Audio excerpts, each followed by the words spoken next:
From as far back as I can remember, I knew my mom hated me. She gives me sleeping pills when I'm 3. When I'm 5, she tries pesticide instead. But I'm hard to get rid of. By the time I'm 7, I've already learned how to fight back. If she refuses to give me food, I flip the table so no one can eat either. If she beats me up until I'm on the ground, writhing in pain, I go after her beloved son the same way, leaving him bruised and bawling. That's how we stay locked in battle until I turn 12. Everything changes when my youngest sister is born. I'm clumsily trying to help with her wet diaper when mom suddenly shoves me against the wall. The look in her eyes holds both disgust and fear. What were you trying to do to my daughter? I knew it. You take after that monster of a father. Why didn't you just die with him? I hold my aching head. For the first time, I don't fight back. I believe she's right. My existence is a mistake. I should never have been alive. By the time I managed to limp to Granny's house, night had already fallen. Granny saw the mess I was in and didn't look surprised. She took out her first aid kit and treated my injuries like she always did, then made me a simple plate of carbonara. Usually, I would eat while swearing I'd get even the next day. But this time, I just stared at the food and quietly asked, Granny, I'm not actually Dad's child, am I? She didn't answer, but the rejection and disgust flickering in her eyes told me everything I needed to know. She stood abruptly and started wiping the table over and over, right where the first aid kit had been. That was when I realized that my blood was something they all wanted to stay away from. I was the son of a rapist. No wonder mom hated me. A sickening feeling rose in my throat. I bolted outside and leaned against the fence, retching. The night air stung the scrapes on my face. Before, whenever mom hit me,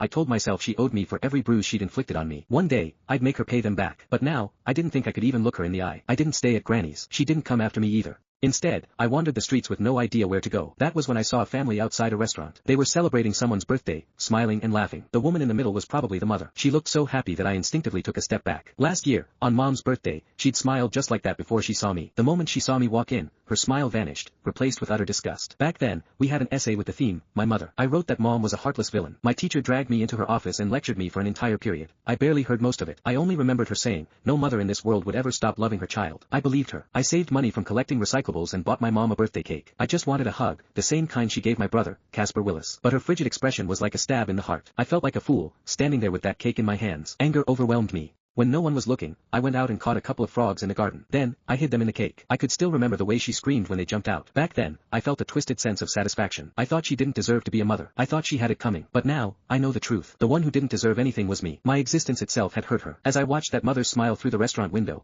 I made a decision. This year, for mom's birthday, I would give her a gift she would truly be happy with, one that would free her completely. I decided to die. Once that thought took root in my mind, my steps felt lighter. I even started planning how to do it without troubling anyone. I needed to do something that wouldn't leave a mess. But before I could carry out my plan, a patrolling officer spotted me and brought me home. Mom answered the door. As the door shut behind us, I stared at the floor, unable to meet her eyes. Her icy tones sliced through the air. Why didn't you just die out there? I almost snapped back, but I forced the words down before they came out. Still, as I stared at her back, I couldn't stop myself from asking, what would you do, if I really did die? Would she be the least bit sad? If you've got the guts, hurry up and do it. I'd celebrate. She walked straight into my sibling's room and closed the door. I stood rooted to my spot in the living room. After a long while, I wiped my face and let out a humorless laugh. Mom would definitely like the birthday